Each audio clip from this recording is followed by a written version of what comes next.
What's going on, everybody? It's Bill Bailey with today's Boondoggle. And real quick housekeeping note, if you're watching us on YouTube or Rumble, please hit that follow and subscribe button. And also, if you're listening to us on Spotify, iTunes, Google, whatever podcast platform you prefer, please hit that follow and subscribe button. So we can pop up on your thread and you can continue to get more interviews like the one I'm about to bring you right now. I'm was just catching up a little bit before we went on the air with Mr. Paul Travers. And like you said, the hardcore worldwide hardcore scene is always intertwined. So we'll have to get into a lot of that. But hey, Paul, thanks for taking the time to be on here today, man. Appreciate it. Right on. Awesome. Thanks for having me. Yeah, for sure. Yeah, it's awesome. Good big family. Oh yeah, definitely. And they're always connected somehow. There's that Kevin Bacon, in the group or whatever. Yeah, definitely. We're somehow connected with. But before we get into all that, I usually like to have, when I have somebody on for the first time, I like to go really way back with them. So originally, what did you want to be when you grew up? A firefighter. Nice. Growing up in Boston, it's kind of like Yeah, I have an uncle that's a firefighter, and I was always taking the tests, and it's just really hard to get in there. Scoring a 98, and it's just like you have to get 100 on that test, or you ain't getting in. Oh yeah, that test you have to take. So, but 98, man. Yeah, so it's like you had family in that. That was kind of something you wanted to be as a kid. But then what brought you into? When did music kind of capture your heart and pull you in? I think I was early on, I had a couple of friends that would into Slayer and Metallica and, stuff like that. And so I got into metal like that because I knew I wasn't like everyone else in school. I wasn't like a sports guy, or I wasn't academic. I was also just like an idiot, just I don't know what I was, but and then I just met my buds, and it was like, oh, we're roadieing for this metal band in town. So then that became my whole life, was just hanging out with this one band, Osiris, all the time, and their drummer, Mark, who I knew from high school. He was way older than me, but not way older. He was a few years older. And just roadieing. And then all of us roadies started our own band called Grudge Holder. And we started going to shows probably I think my first metal show was 13 years old at a club in Brockton, Mass called Derringers. And then we just started going to shows constantly. And then 16, we started Grudge Holder and playing shows. And that just took over my whole life. Hardcore. That was it. That was everything. Yeah, it has a way of doing that. It did. It was everything. And it was we started in a metal, an 80s-ish metal scene, hair bands and doom rock. And we came in on the South Shore of Massachusetts. Obviously, Boston had its own thing going on, Blood for Blood, and Connecticut had Hatebreed, and each scene has its own thing. But we started in the South Shore of Massachusetts, shaved our heads, and we're hardcore. And then it just spread. Everyone was trading in their metal for just hardcore. Oh, we're hardcore. It just became the thing. And then Madball and Sick of It All were just coming around all the time. And it was a good time. It was awesome. Yeah, it becomes a lifestyle, man. It really was. I mean, I still look, people can spot me a mile away. It's you 90s hardcore guy? I'm yeah. I'm still wearing a mask and shorts, Yeah, for sure. So you were saying Grudge Holder was your first band then? You did my only band, yeah. Okay, and that was you said you were 16 when you started that? Yep. Nice. Yeah. And then how did you getting involved with that? Obviously you're a fan of other you mentioned Madball and a lot of the other bands in the scene. How did you go about trying to build a name for Grudge Holder and getting out there back then? This is before I'm sure, internet and way before. Media, it was 92. I was a senior in high school. In the days of hustle with the flyers. It was I met this kid Ty that works at the sneaker store at the mall, and he books shows, and it was that. oh, your guys are in a like a band, and we would just like give him a recording, and he'd be like, cool, put us on a show. You know, it just really was like super small. And like I said, we were roadies for this other band, and they played all the time, so we kind of would hop on shows with them. And they were older guys too. They were probably 10 years older than us, but had a young drummer who was our friend. And yeah, so we just started playing, and it's just like, it was just a really good time for South Shore. We had a huge music scene, so many bands. And so it just grew from there really nice. It was pretty good for the South Shore. We like kicked ass. Yeah, and I mean, what's really cool too is like, you know, you make those relationships, you know, Yeah. like you were roadieing, became, you know, built that relationship where they're like, they saw you guys were hungry and like, hey, you know, people are always kind of in the hardcore scene, like they're reaching down and helping lift others up, you know, because Yeah. they want the scene to continue when they're gone, you know, where there's in other, it feels like sometimes in other genres, it's just like they're trying to keep the foot at your throat and Oh keep you yeah. down because you're not taking their spot. But Right. hardcore's always been like, you know, let's keep bringing people up with us, man. Yeah, man. We had a ton. It was great. It was a good time. And then And you touched a little bit about like the music scene around there for you, but you know, who are some of the ones that like, you know, were the standouts in your area? in our area, because our area went between like the South Shore, Boston, and Providence. We were like in between, so we were like rural, but then we had the city here 45 minutes, and we had Providence 45 minutes, so we went in between. So we had like bands like Times Expired, Lockdown, just like a lot of local bands that were awesome. I'm trying to think of anyone that went big besides like Blood for Blood and Reach the Sky. Just like, you know, all those bands from Boston. Oh yeah. Obviously Slapshot, but in our time, that's who was coming up. But yeah, those are the guys we love. New Hampshire, we played a lot with a band called Inline. Yeah. Nice. And Yeah. then you know, so you did a little bit of regional touring, kind of Yeah. networking and you know, building relationships and stuff like that. What kind of guided you into jumping into like the PR world? Oh yeah. Well, so when in the mid '90s, we like I said, we played Providence a lot, and we ended up playing with this band Tension from Long Island, New York, and like we we just got along instantly, just like a bunch of horses' asses, just like, you know, like hardcore, and they were scary. They fucking showed up and all wearing masks, and we're like, whoa. These guys are fucking crazy, but they're just like the nicest guys. And so we started swapping shows. Like our first show in New York was Hatebreed's first show in Long Island. You know, like Oh, it was wow. like us, Tension, Hatebreed. And somehow Hatebreed was already fucking humongous. Like the whole place went fucking insane. It was awesome. But so we started going back and forth. And then my band was like ended in 98, like as a full-time thing that we were doing. And then I moved to New York in like 02. So I was like, oh, I'll start a band out there with all these guys, you know, because stuff started to dry up a little bit for us in the South Shore. And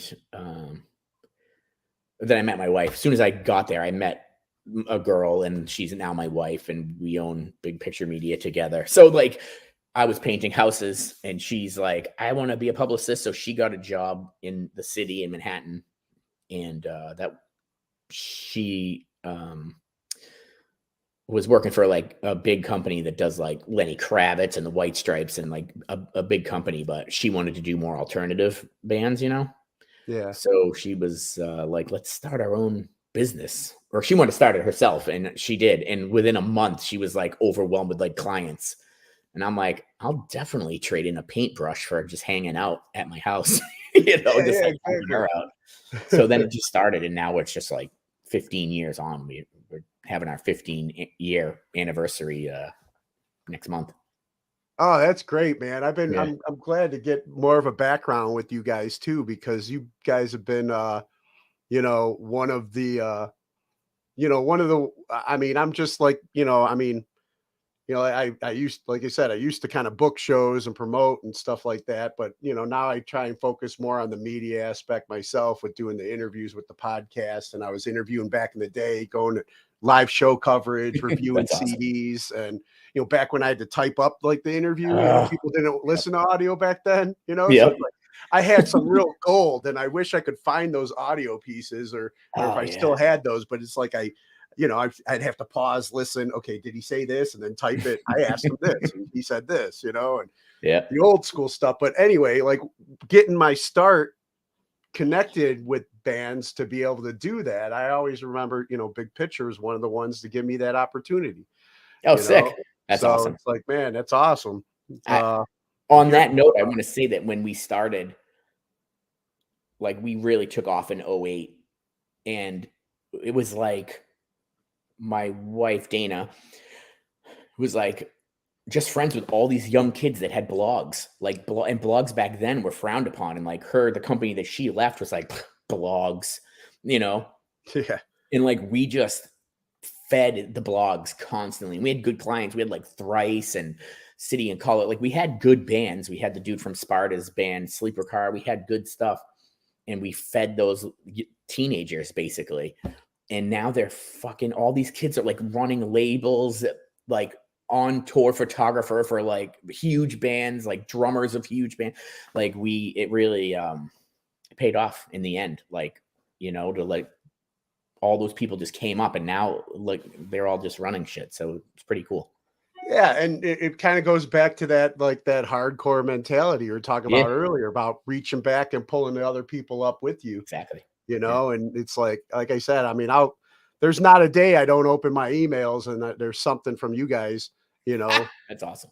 and it's because, you know, over the years, it's like you guys gave me an opportunity and I try and, you know, do my part and Yeah, build that relationship. And now it's just like, okay, you know, I'm still getting the emails. Hey, can you go to this?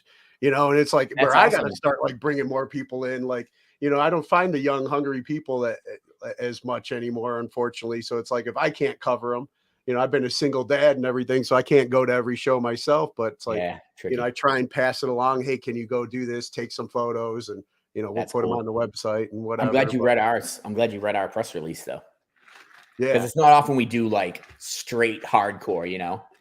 yeah, no, I mean, there's, you know, I, I'm trying to. I think it might have been you guys. There was like a.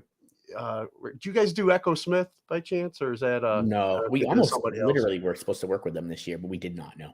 Oh, okay. Because like, yeah, there was like a, you know, uh, she was just in town last night, and somebody Oh, was, really? and I couldn't, and I forget who it was. They kept, hey, can you? And I'm like, man, I just can't, you know. Yeah. And then I've come to find out, you know, and which I'm trying to teach my oldest daughter's a big music fan and likes going to shows, and I'm like, you know, well, you know, you want to enjoy the music, put in a little bit of work. I can get you connected and start showing you how, you know, to do some of this. And Inner you know, workings. they, like I said, they were hitting me up about going. I didn't, you know, I couldn't do it. And then I'm like, you know, talking to my daughter last night. Oh, what are you doing tonight? Oh, I'm going to see. And I'm like, I wish you would have told me, you know, because I could have got you in and you could have took Yeah. photos and, you Right. know, helped each other out there, you know. But Yeah. That'd be cool. she's, you know, 22 now. She don't need to talk to dad and check in with me anymore or anything. So, That's but amazing. yeah, so you know, so your wife kind of started this, you jumped in helping Yep. her build this up, and been doing this how long now, did you say? 15 years. 15 years. And as it's grown, um who would you say, well, nah, I don't want to put you on the spot with like some of the favorite artists you've worked with or anything, but Oh, you can. I what don't care. what is yeah, what is some of like the things like if you had asked you back in the day, you know, like, man, I couldn't believe that I'd be seeing something like this happen with, uh, you know, a band getting their big break and you guys have being able to play a role in somebody's growth and stuff. Who's some of your like Hmm. success stories, I guess? I don't know. I mean, a lot of our so what's funny is a lot of our bands are those bands from Warp Tour that are already a thing, but like my wife helped like Circa Survive go from like unknown to like major label. You know, we've done a lot of stuff like that. But you know, working with Thrice is amazing because they're like just really like sweet, cool, down to earth dudes. The Used is really cool to work with because they're just like super funny, and Bert's like crazy and really funny. I actually was writing scripts with their former guitarist Quinn Allman for a while because he's like a super cool, super smart dude. Yeah, so we have our favorites. Like we have dudes that like bands that we're like we've been with for literally like 10 years, and it's like you're like family with them, you know. Yeah, it becomes more than just, you know, a business Yeah. thing, Yeah. you know, and which is always, I think, the best when you can build a solid like relationship. Yeah. Everybody's Exactly. comfortable with like, you know, each other, and it's just like, all right, I you know, there's complete trust from the artist and vice versa, you know, and Yeah. It's cool to hang out too. You're just like, oh, just yeah, normal. exactly, you know, and talk about like human stuff, you know, and treat Exactly. them, Yeah. you know, like a regular person. You Yep. know, that's what I've Yeah. learned over the years too. It's just like, you know, they would probably prefer to want a relationship with you if you just treated them normal. You know, I That's try, what I mean, every that's working how with it my is with daughter on everyone, that. with like actors, with everyone. If Mhm. you come at like a fan, it's like a switch is like flipped. Like, oh, this is that kind of a person. If you come at them with like normal talk, then it's like a switch, and it's just like, you know, assuming they're not assholes in the Yeah, first yeah, place. exactly. I mean, there are a few out there, yeah. Yeah, And, they're just assholes. Yeah. but it was definitely worth the you know, trading in the paintbrush It was. and My being a family part was of it. bummed because I was like the family painter. Like, can you come paint our living room? Yep. You know. Nice. And then you know, I was reading too that, you know, you co-founded Zodiac Records. Yeah. You want to talk about like how that came to be for you and what was the Yeah. inspiration? Yeah. Well, I've always wanted to have a label. And like in 15 years, the bands that have gone through our company is like insane. And like some of them get really huge, and then some like, or like this one guy that obviously Machine Gun Kelly, he Oh yeah, Cleveland. he tried to have us do PR, but I was like, no, because he was a rapper. It was like years ago, Yeah. but like there's so many bands that like come through that we don't do, or maybe like we didn't get them or whatever, but like, and then they get huge, and I'm like, we see so many good bands even if they don't get huge, but we see so many really great bands. So I was like, if we had a label, we could just sign these bands and like help get them out, and just like, you know, God forbid they get signed to an even bigger label, then they're coming back to our small record to, you know, because it's just small, it's just me and Dayna just running it. So yeah, we started to do it in 2019, but my wife was pregnant with our son, and we got super close. We have a deal with the Orchard, and we just stopped. It was like too overwhelming because we were like getting ready for the boy to be born. It was just stressful as hell, and so we put a pause on it. But then this past just the beginning of this year, we're like, dude, let's do it. Because the band Have Mercy was like, oh, we just recorded some new music, because Dayna was their publicist, and they took like a 4 or 5 year hiatus, and we're like, oh, we should put it out. So I like whipped up the label, like, because we already had the thing, we already had contracts, we had everything, and we just hit up the Orchard and ran it through. I've been Nice. shooting music videos, and I did a couple videos for them, and then we have this local girl that's my daughter's friend's cousin, and she's so good. She's like a Berkeley grad, and we're like, oh, we can help her get off the ground, you know. So we're just kind of helping out. We're just like a jumping off point label, you know.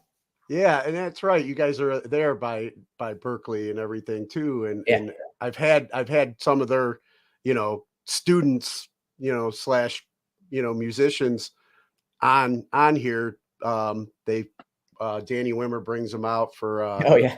you know, Incarceration Fest. And Oh, that's so cool.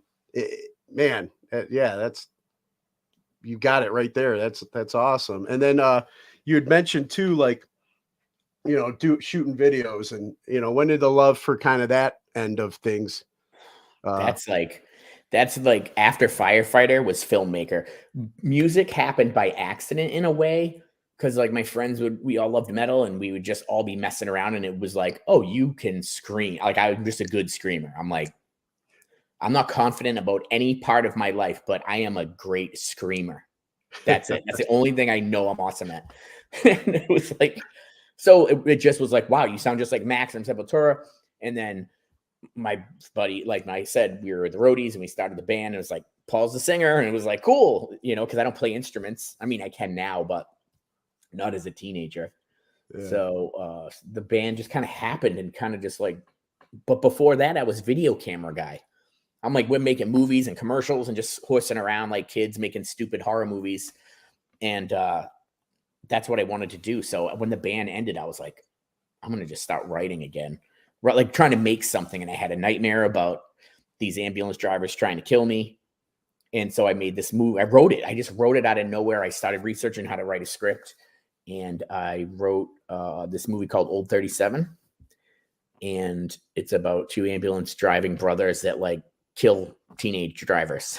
This is like, we got Kane Hodder in it and Bill Moseley, and we got distribution. And we made it. It's like $1 million movie we made. And nice. It took 8 years of hustle, dude, going to film festivals and music festivals. So I did that. And so just that alone has just like, I'm like re-sparked everything. And I'm like, oh, all right, I'm going to just keep on this path. So I've been just buying gear here and there. And, just started directing videos for like some of our clients that don't have any money. Pretty much every video I've ever done is the budget's like $0 to $1,000, So just get creative, So how would you say like over time, I mean, back when you first were like, videotaping, was that like VHS camcorder? Yeah.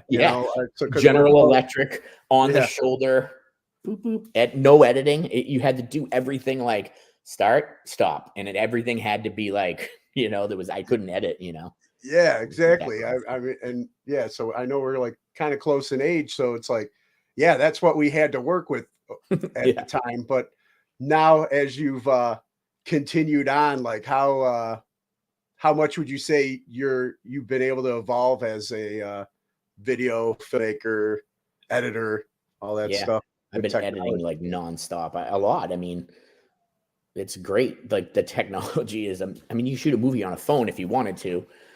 It's just tricky with like the lighting and stuff, but I think, I edit in Premiere Pro and it's just like so easy and intuitive. And YouTubers just like, if you want to know how to do something, it's like, boom, step by step. Okay. Now I know how to do that, So it's pretty awesome. And I kind of wish in a way, even though I hate the internet and social media, I wish like having this equipment to record music back in the day. If you could record your band in your house, it'd be so sick. Instead of everyone, oh, dude, you put in money for the recording, and it would take years to make one recording because we're poor, working dudes making $200 a week, in the 90s. It was hard. Yeah, that's what I've been like. My daughter, like that I was talking about earlier, is like huge, music fan, and she's, got a great voice. She was in show choir in high school and all that stuff. But I'm like, you don't realize how easy you have it. You just got to put some work behind it now with the technology and everything. Cause she's like, I got this song and I need to make this song. And she's like, Dad, can you get me into one of your friends' studios or something? And I'm like, well, no one's just going to take you with just an idea. You know, you got to, flesh it out, come up with the, talk to your, cause she's in school for this, here locally. And I'm talk to your professors and they'll guide you, it's just like, I'm not going to call my friends up and just take you in and say, well, it sounds like this in my head. Can you do? No, I'm not wasting anybody's time. You have to come with something laid out already. Definitely. And then we'll go in there. And so, the ball's been in her court, I'm like, Mac, are you a Mac person? Is that your? Yeah. It's everybody, all my friends in music and video are all like Mac people. So I'm trying to get into Mac a little bit, so I can learn some things for this podcast.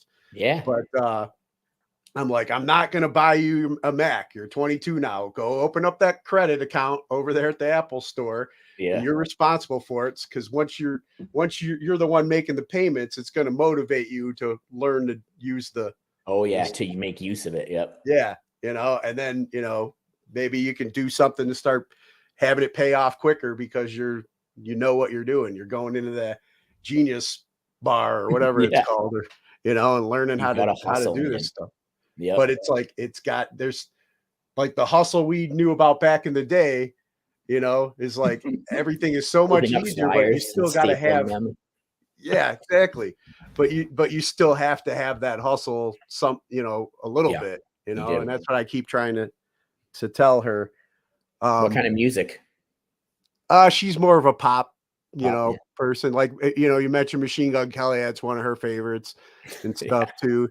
It's like, and it's like, I remember seeing like one of his first like shows here locally when he was up Yeah. and coming. Oh, isn't he from there? My buddy's venue. Yeah. Oh, right on. Yeah. So, but now that he's, well, it was way before my daughters were born and stuff, but Yeah. still they're all like all about him. And I actually, they were like kind of trying grouping out a little bit, outside his coffee shop. He was in town or whatever. Yeah. And they're like, I don't know what to say to him to break the ice, and they're texting me, and I'm like, just say, hey, my dad was at your first show and I named the venue and Oh my God. That's funny. and then they said that, and he's like, oh my God, I remember that. And then it just broke the ice, and then he hung out and talked with them and took pictures wow. with them. They're all like, That's cool. excited. I'm like, it's just like my youngest gets it. Talk to people like they're normal human beings. My oldest still will fangirl out and get all. I'm like, you're scaring people. They're going to be a restraining order. Chill out. That's funny. Yeah. But yeah. So I mean, how much did you take into, I guess the label side and the video making and filmmaking, how much of being actually, living that life back in the day as an artist, knowing what you could have used and wish you had back then, and now you're able to, take that experience to, how much of that have you brought into what you do now? Like all of it. Like, I mean, just knowing where a camera goes and like what a cool shot looks like. I mean, we've been to so many concerts and festivals over the 15 years, just working with bands that are a level up, because like hardcore shows are hardcore shows. I play on a floor half the time, no big deal. Yeah, VFW Hall and stuff. Like I can't hear myself, so I'm going to scream myself hoarse. Yeah. But I mean, getting that next level up point of view is like super helpful. Like what looks good and what sounds good. So that's especially with the VOLTA stuff, Yeah, and that's what I wanted to roll into now with you, because I was reading about that. I'm excited to see this stream of so I can finally say I've seen a Black and Blue Bowl, right. But I still got to get there and experience it live. Yeah. But reading up on what you guys have put into to make this like interactive video service, fan friendly and so sick. Musician friendly and stuff too. Yeah. So let's talk about like the founding of this and the idea behind it and inspiration. So we left New York City in the end of 2016 and bought a house in Massachusetts, where I'm from, because we were in Manhattan for 13 years with a couple years in LA because of the movie. So my daughter goes to a private school, and one of the dads there I just met, and he's just like a funny dude, and he's one of the founders, Will McCormick, and he introduced me to Andrew Corbett, who's a founder, and they had been working on this thing called Live Stage, and this was the same thing. Like they had done a show in Australia with Bon Jovi, and they did stuff with like Counting Crows. And then their company kind of just like fell apart, like structurally, but it was like the same idea, like switching, you could switch through, like cameras, so they would talk to me and Dayna about it, like pitch us like, oh yeah, it's really this cool thing we're doing. And then I loved it right away. I'm like, I got it. I'm like, I see the whole future of watching everything this way. And so like 2 years ago, they were like, cameras, right? Because they had a guy that did the camera stuff, but like they needed like a level up. So they brought me on as like that kind of a person that could do all that stuff. And yeah, I mean, 2 years ago, we merged with this company, not merged, but partnered with this company, OmniLive in Paris, who developed the technology to do it. And they're just like a software as a service company. So we're their North American partner.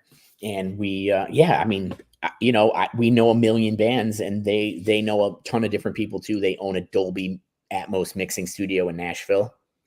And they're mixing everything. Like they're doing Motley Crue's entire like catalog right now over in Dolby Atmos. So like every band is like now remixing, or everything coming out for the future is being mixed in Dolby Atmos, the spatial audio. Yeah. So it's just like going all around there. So, so we have a lot of connections, and their office is in BMG Nashville's building. Like, so they're in their office. Nice. So yeah, a lot of connections there. And I don't know, man. We just were shooting a lot of smaller bands, and we never really released anything. And then the Bowl came up. I was like, I'm gonna pitch Joe, Cuz. I don't know if you know, like cousin Joe, the guy that puts on the Bowl. And it's like him and Freddie are Black and Blue Productions, okay, yeah. Freddie Madball. And because I became friendly with him because he's friends with my friend Bill, who introduced me. And then he was like, dude, you guys are so great. And he put us on the Bowl in 2018, Grudge Holder. And so then I became friendly with him. And that's when he introduced me to Don from Scarhead about making film stuff. So it just made sense. I was like, dude, we should shoot the Bowl. And he was like, hell yes. So we brought 8 4K cameras to the Bowl. We had them up high. We had them down low. I was like handheld in the pit for friggin' Agnostic Front. I'm like, I would never be up front for Agnostic Front in Brooklyn, New York, in like my past ever. Like, it's not where I'm always in the back. Like, yeah, man. Yeah. Exactly. Just in there with a fucking $3,000 camera rig. It was fucking cool as hell. Like, so shoulder pads on. We're gonna have 6 boxes. One's a director's cut, bottom, middle, and you can just click on them, or you can swipe them, or mouse on them, and they just blow up. Boom. You can swipe from there and just go back and forth, or you can hit the button and it goes into mosaic, like all the cameras. You can just watch them all at once, like a closed circuit friggin' TV, closed circuit camera thing. And it's just super cool.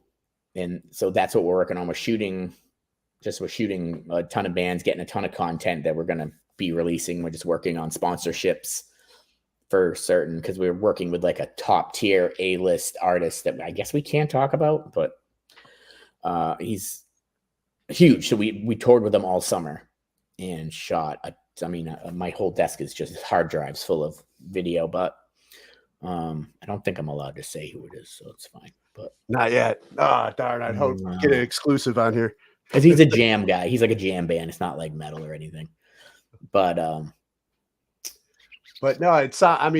It sounds sick, yeah. And it's so cool. And obviously, going back, like you said, the foundations of hardcore, everybody pulling each other up, helping each other out, that family environment. But it's also like, you build those relationships, and you got to be like reliable. You got to come through on your end. Oh yeah. And that's what you guys have done for them to, pull you in and trust you guys to be a part of this. And it just, I know. And Cuz is just like, I'm just honored that you guys want to do this with us. I'm like, you're honored. I'm honored. I'm shooting Sick of It All and Agnostic Front and Madball. Fucking what? Like that's like my 90s dream. Yeah, I've gone from the VHS camcorder to, Yeah, exactly. It's amazing. So it's like mutual appreciation, it's great. It's great. So yeah. And I was reading too, like that you guys are like using Black Magic design cameras. Yeah. And I've been hearing so much about that particular brand. Like I'm kind of trying to put some money away in my allowance each week so I can kind of get one for the podcast. But like dude, they're great. Yeah, we got a band here from Cleveland that's, you know, making a name for themselves, and they do all their own videos. What are they called? Using that camera, Frail. Okay. I'll check them out. And yeah, they just got Dez's group just kind of took them on from Devil Driver. Nice. Oh, Devil Driver, right on. Yeah. And you know, they were just on tour with Cradle of Filth, and they're getting ready to head over to Europe. So their name's getting, you know, they're building a name for themselves right now. Great. And really good, but their videos are amazing. It's like looking at a Hollywood production. And I had them on and I was talking to him. I was like, how you, and he's just like, Black Magic, you know, dude, I'll tell you, they're not that expensive. If you get, like, my handheld is a Black Magic Pocket Cinema 4K. You can get them on eBay for like $1,100. Like, I think mine was $1,200 and it came with like a bunch of stuff. You know what I mean? It came with like a cage and like I know that's a lot of money, but it's not like the Red camera is like $20,000. It's like $1,200. Like, it's affordable if you're like, yeah, no, it is. It is. I'm just like, you know, I'm single dad on a budget, but yeah, for sure. Well, they have way more expensive cameras too, but that, like, it's their affordable cameras are still super good cameras, you know? Yeah. So, and like you were saying earlier, now it's like you got the YouTube tutorials and stuff like that to learn how to do stuff. And it's just like, I just gotta, you know, I've been complaining about, man, I need to really start editing like a video intro or an outro and stuff like that for this part of the podcast. And it's like, man, how do I do that? I got to find some young kid that knows how to do that. They'll help me. Shoot it over to me. I'll do it. Yeah, I'm like, I got hang out over 2 hours. What do you got? What do you need? What do you need? Well, hey, I'll some fire, some military ships and rockets. Anything you need, I'll put in there. Dude, awesome. Well, yeah, we'll talk then. I will. I'm not even joking. Give me some assets and I'll edit it together. Like, how long you want it? 15 seconds, 30 seconds, whatever you got. Yeah, dude. I'll definitely. I'm not joking either. I'll do it. But I mean, what I was trying to get to though, but I'm hey, you opened your mouth, so now I'm gonna take you up on it. But do it. But what I'm trying to get to is just like, you know, how you know, I'm telling my daughter, you got to learn how to do this and that.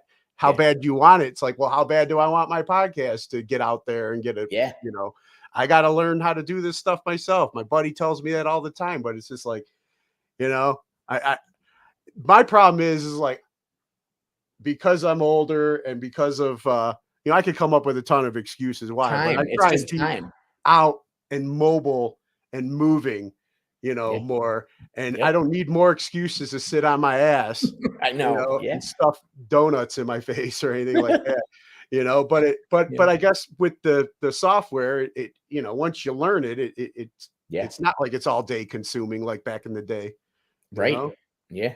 So I definitely got to definitely work towards that, man. Yeah. But you know, so you know, more with VOLTA and what you guys now is this now it's, I believe tomorrow night is the Black premiere and Blue, the premiere.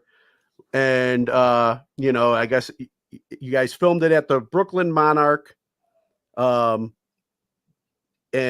this was back in when it was live back in May, right? Yep. Okay. Yeah.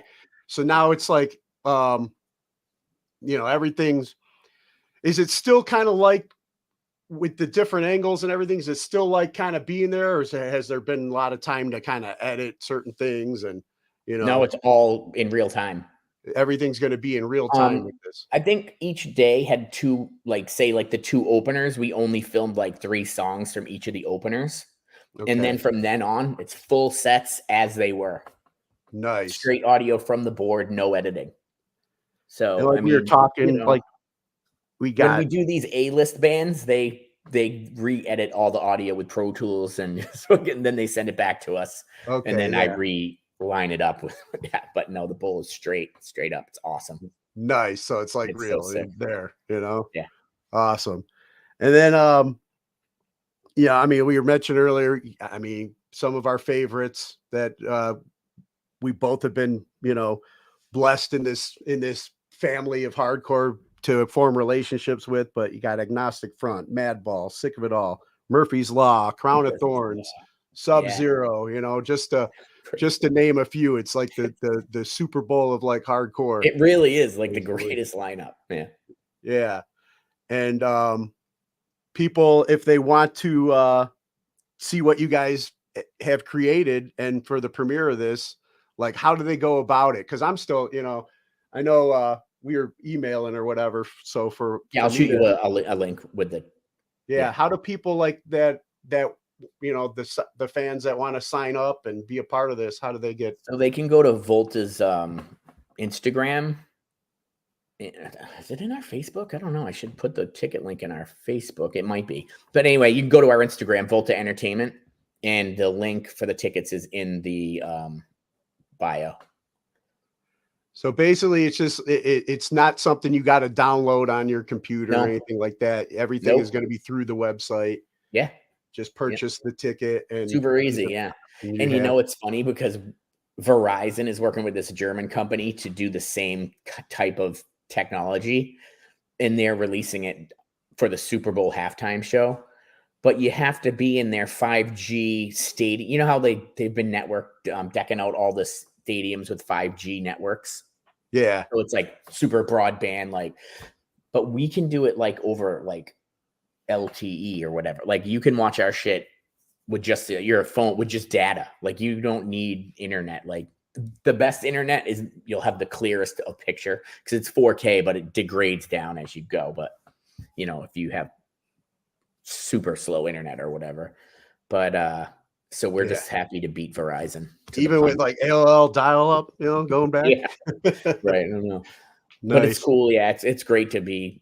It's the first of its kind, and we're talking with like PGA, NASCAR. I don't even know if I'm supposed to say that, but whatever. Nice. Like we're talking with a bunch of like huge, like we're moving more towards sports too, because music, switch. We're about to shoot Periphery, that metal band Periphery. Yeah. They do guitar playthroughs, so we're gonna have all three guitarists, and we'll have like three angles of each one, and you can just like swipe, and like the playthroughs, guitarists, like same with the drum playthroughs. People like to watch their fingers, watch the fretboard. So here you'll get both. You can we get three angles of them, the wide close-ups. So it's going to be pretty fucking badass. Nice. So you can just watch the drummer. When you watch like a show, the bowl was different because the bowl stage was a little crazy. We had the drum camera up to the like left of the drummer, but like at the bowl, there's 100 people on stage. And it's crazy. But normally when we do like a pretty controlled stage, we have the camera right over the drummer. So you just watch that drummer for the whole show if you want. And swipe and get the wide shot, swipe, get a close up of the singer for the whole show. It's cool. If you're an up and coming drummer, you'd want to focus. You want to see those moves. Yeah, exactly. So I think sports will be the future too, because imagine you love NASCAR. You're just swiping from track camera to track camera. Like you want to watch this one guy, you can just watch his camera. Like one camera is shooting this one race car the whole time, Same with golf, same with all kinds of sports. Like you can set up cameras all over and watch whatever you want, whenever you want. So we're kind of hoping that we can change the way people view everything. It's like, I mean, like I'm thinking too with the racers and stuff too, if you see it from their POV, Yeah, exactly. I the mean, in like, camera, the dash cam, the in like, like, pretty I mean, cool. wow. It's like, you guys are kind of becoming like the virtual reality, like, part of the metaverse or whatever, I guess. Yeah, right. Except it's in real life. It's pretty good. We're just, and I'm trying to like, because I'm a filmmaker, I'm like, I got to shoot a short. We want to get like, imagine you're watching a movie, but you can switch the angles on the same scene. Like, oh, the girl's walking through the woods. and you swipe, and all of a sudden you could see from behind her, there's like a killer coming up behind her, or maybe you could swipe to the killer's point of view, and so different points of view of the same story, that could be interesting as well. Oh yeah, yeah. Remember those books like Choose Your Own Adventure as a Of kid? course, you could do that too. Yeah. Yeah. Because we can do 4 separate audio tracks. So you could do 4 boxes, and just like every time you switch, it's like the story goes this way and the story goes that way. Yeah, that sounds amazing. Yeah. Yeah. We're like just figuring out all these different ways to do things. And we're Now, self-funded too. So it's like it's it's self-funded fully by the 3 of us. So it's a lot. Yeah, but I mean, if this thing grows and takes off, it's going Yeah. to be definitely, yeah, Yeah. Would be great. and it sounds like something that will, so that's awesome. Now, how long did you say you've been back in Massachusetts? 6 years. 6 years. Okay, so you were there during all of COVID and all that stuff. Yeah. Too. Yeah. I mean, I was very thankful to be here for COVID, Yeah. just because living in an apartment in the city just during that must have been a nightmare.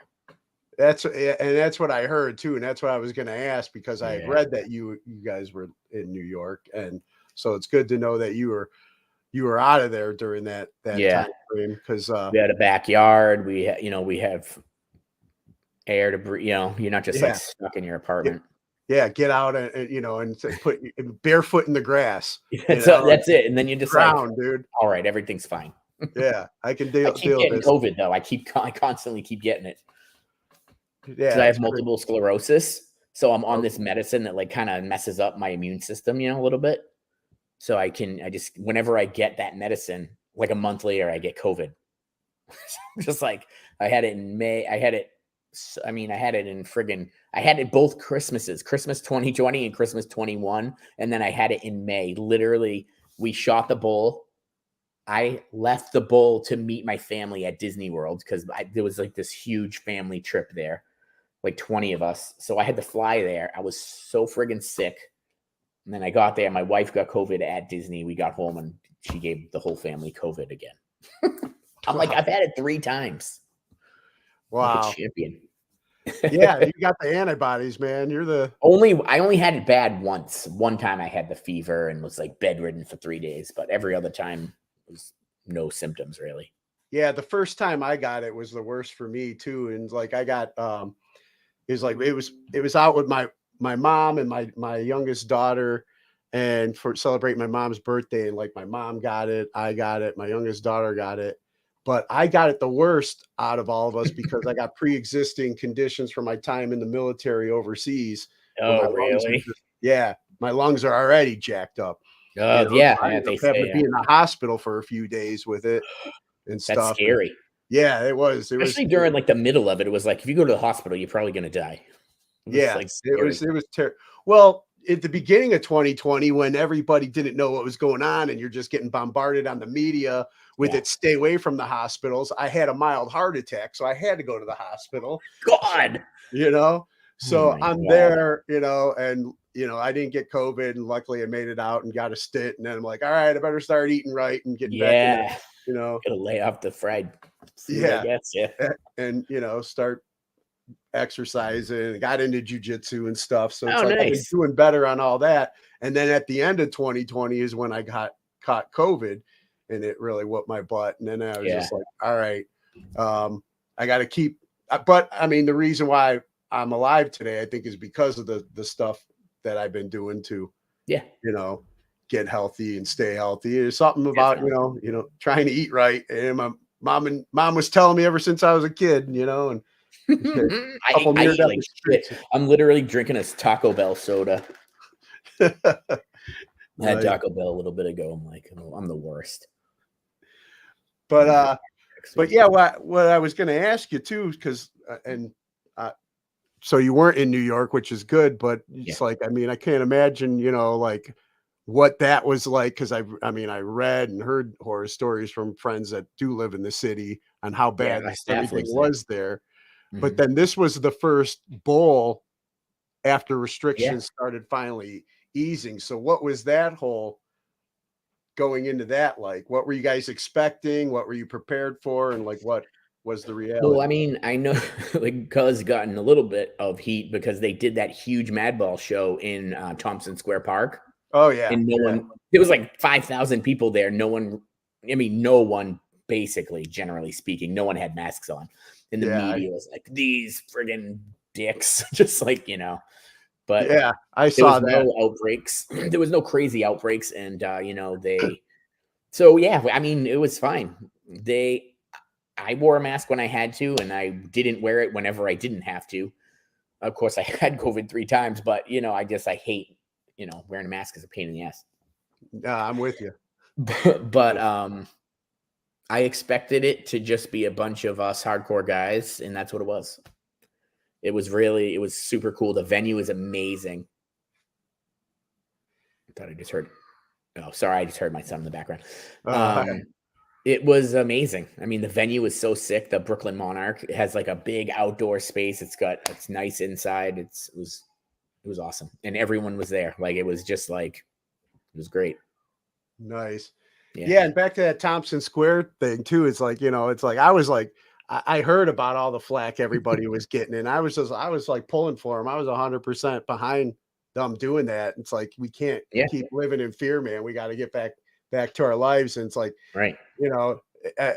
As many people as he pissed off, man. I was like John Joseph, who's just been like, out there just telling people, Yeah. what's up. And I'm like, good. yeah, good. Yeah, good. I know. Good stuff, man. It is what it is. I mean, definitely sucked that so many people died for sure, but yeah. I mean, but it's like it's waning. We're building immunity. Vaccines probably helping something. I don't know. Yeah, yeah, we'll see. But, I have no idea. I'm not a doctor. Yeah, me neither. And yeah, that's a whole nother. No, it's a whole thing. I ain't getting into any of that. I had to get it because I'm immune compromised. So I was just like, yeah, of course I'll get it. Yeah, because at least if it keeps me out of the hospital, then it's worth it to me.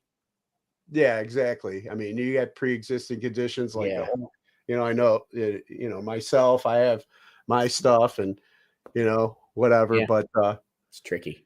Yeah. But I would get it, and I wouldn't tell people that didn't get it that they're assholes.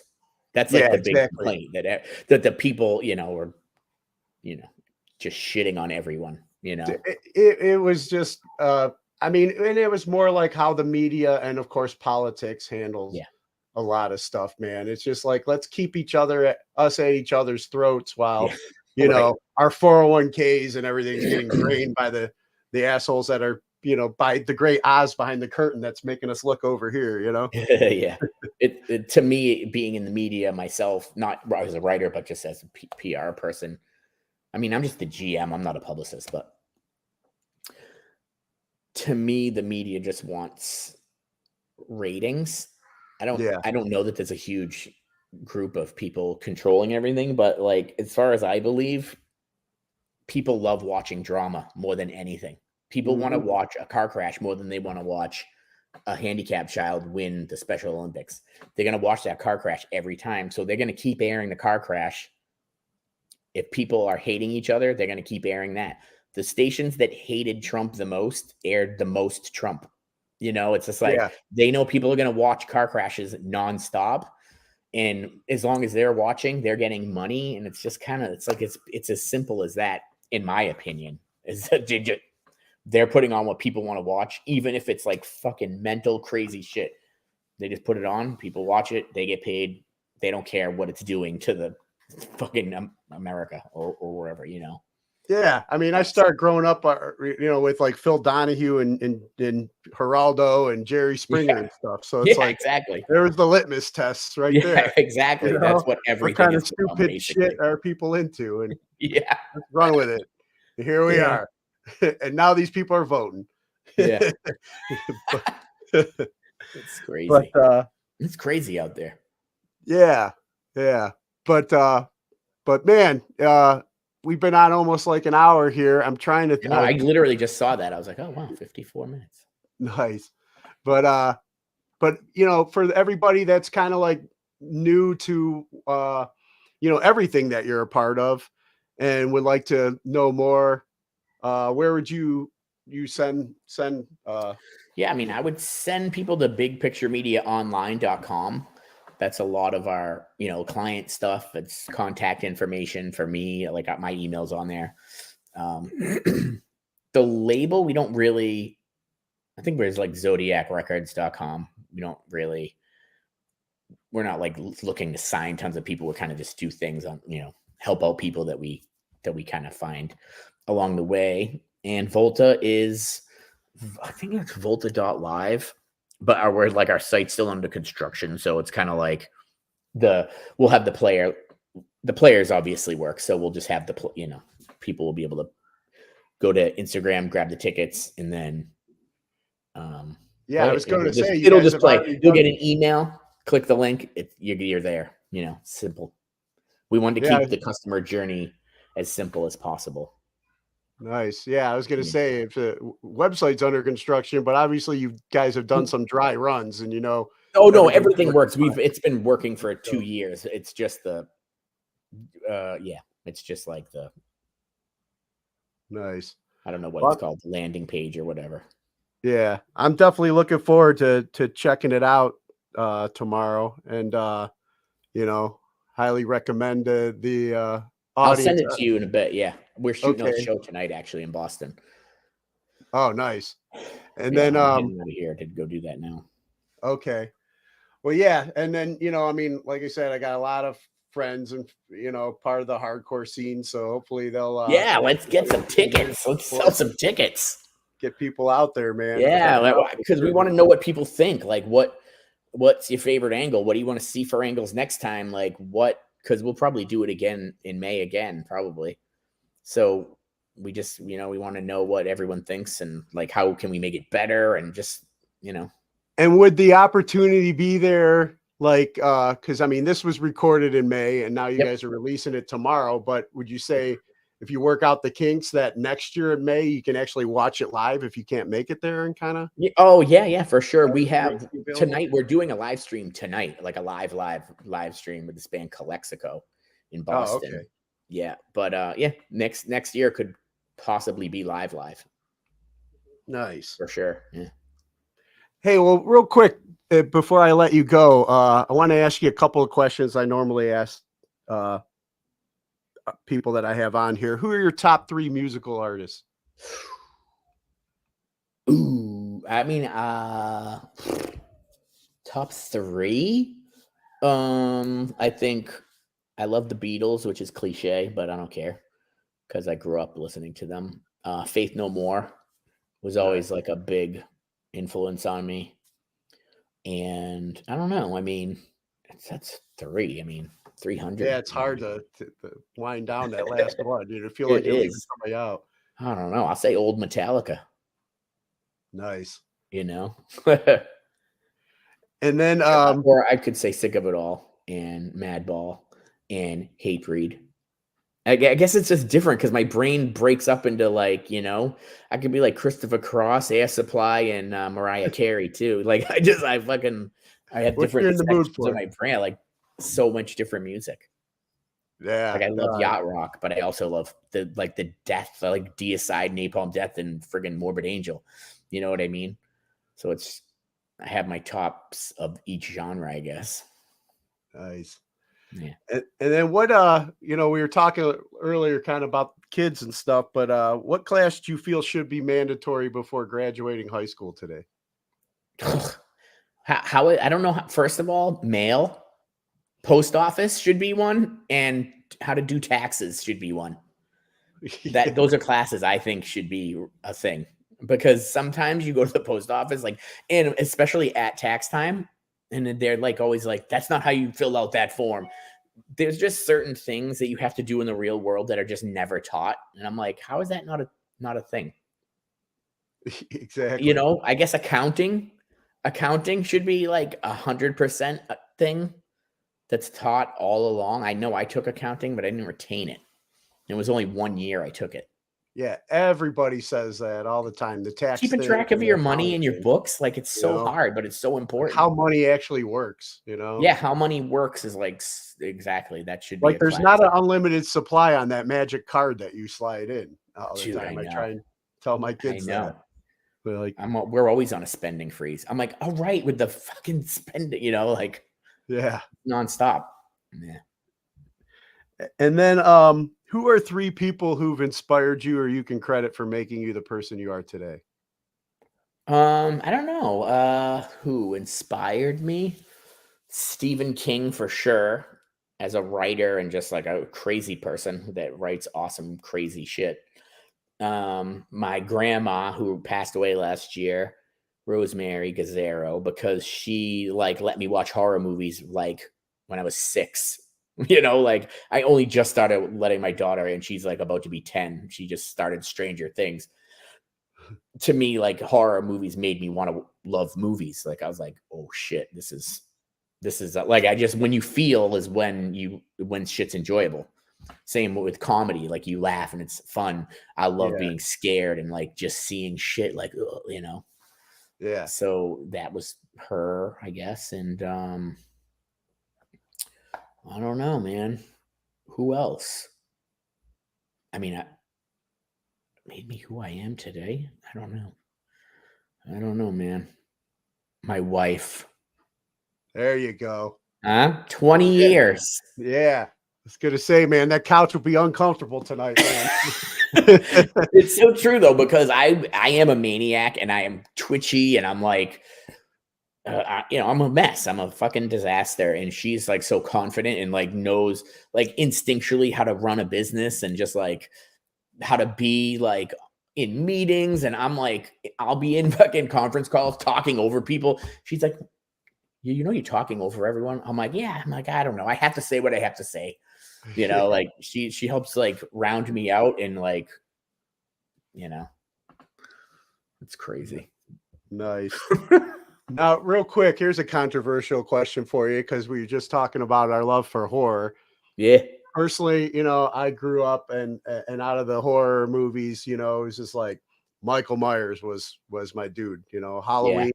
I had the pleasure of driving to Pittsburgh and meeting John Carpenter and getting my picture taken with him because nice. like Halloween, The Thing, They Live, all movies of his that I've absolutely loved. Christine too, right? Yeah. And then what, were you a fan of the Halloween series? Oh yeah, definitely. I always remember my stepbrother was like, he was obsessed with Halloween. And I was like, And because for some reason, like I told you, my grandmother my first horror movie was Friday the 13th, part 2 was the first horror movie I saw. Or maybe it was part 1, actually, now that I think about it. Because I remember the head getting cut off. So like that, I was like Jason. Like Jason was my guy. And he loved Michael Myers. But as I got older, I'm like, yeah, Halloween's awesome. And I still it's like less is more too, you didn't need to actually see everything that was happening. You could feel there was a feeling behind him, which I loved. But here's the controversial question. Halloween Ends. Did you see that yet? I didn't see it. I haven't even seen the second one yet because I didn't like love the first remake one there. Like it was okay, but like, so I didn't see the second one. I have all intentions of watching both of them because now I'm hearing everyone freaking out about Halloween Ends. I'm like, now I have to watch the second one and the third one. Yeah. I liked the first Rob Zombie one fine, but then the second Rob Zombie one I didn't like at all. Oh, that was a friggin' nobody liked that one. But like I love Halloween 3, even though it's like totally different. It's funny because I recently watched all the Halloweens, not obviously those brand new ones, but because I listened to a podcast called it was called In Voorhees We Trust with Gorley and Rust, and then they did In Myers We Trust with Geyers and Paul Rust and this guy Matt Gorley. So like as they were going through every single one of those, I started watching every single one of them, and they did the Friday the 13th, they did Nightmare on Elm Street, they did Chucky, Stephen King, like. It's a funny ass show. Funny-ish. It's long and just kind of boring sometimes. But you love horror, you get what you can get. Yeah. Well, as a fan of Halloween 3 Season of the Witch, myself, I was a fan of that as well, even though it was like off, different kind of storyline. Yeah. There are some Easter eggs in the Halloween Kills. So, really? Yeah. For part 3? Yeah. So you'll enjoy like a lot of the throwbacks. Dude, I was I don't remember where we were, but we were at a horror convention for Old 37, my ambulance movie there. And I sat across from that guy, from the main dude from Halloween 3, the mustache guy. Oh yeah, Tom. Yeah, Was it I don't know what his Atkins or name is. something like that? Or Yeah, yeah, I was like, that's that guy. I was really stoked. I didn't talk to him, but he was by nice. himself, just eating in the hotel restaurant. Yeah. You don't want to be one of those people when somebody's eating. No, yeah, I never do. I get too But embarrassed. yeah, but awesome. And then any causes or organizations that you support and encourage others to check out? The MS Society for sure, because I have MS and my mother has MS. And To Write Love on Her Arms. We've been doing press for them for like 16 years.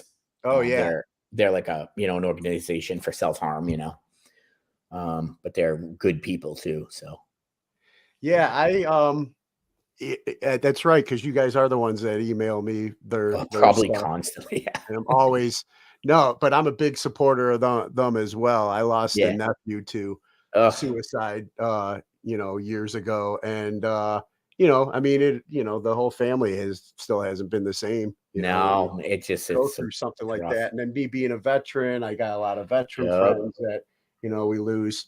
So it's a bit, I first was at a festival when I first kind of saw that organization and started talking to the guy at the tent and built a relationship. So anytime you guys send me that stuff, I always share it. And that's awesome. Thank you. Big supporter of that. Yeah, man. they're good. They're good people for sure. Yeah. And then favorite toy as a child? Transformers. Nice. Mm-hmm. And then any message that you have for our military members currently serving overseas? Well, thank you for your service, and we're all here for you, and keep up the good work. Nice. Mm-hmm. All right. Well, hey man. Yeah, I have my uncle is I have some military family, so I'm there for you, man. Appreciate it. Yeah. Well, hey man. Yeah, I know. We've gone a little bit over time. I appreciate you, giving me the extra time so I could get through some of these questions. And it's been good getting to know you more now. Know more about the origin story of Big Picture and who these people are that send me these emails. And awesome. It's like good. Now I got a real relationship. You do 100%. Send me that info. Let's email me and we'll get your intro card all set. It'll look sick. Nice, man. I appreciate that. That'll be great, dude. And then I'll send you a link to the show, to the bowl, to both nights. Awesome. And I appreciate that, man. Looking forward to it. And then real quick before I let you go, you mind doing one last favor for me? Yeah. Just introduce yourself, cut a promo ID, introduce yourself, and you're listening to today's Boondoggle? Yeah. Tell me when. Yeah, whenever you're good. Hi, I'm Paul Travers, and you're watching today's Boondoggle. Sweet. Are you watching or are you listening? Well, both, because there'll be an audio version. Okay. Should I say listening? Put out there later. Yeah, you can do a listening one if you want. Okay. Hi, I'm Paul Travers, and you're listening to today's Boondoggle. Awesome. Oh, thank you so much, man. Yeah, thank you. Good talking with you. And yeah, we'll be in touch. I got your email was in the group email. So we'll be anytime. I'll remind you because I'm serious about the opening. I appreciate that, man. That'd be a huge lifesaver, man. I need that. Super fun too. I love working on stuff. Awesome. Cool. All right. Awesome, man. I'll talk to you later. Yep. Good talking to you. All right. Bye-bye.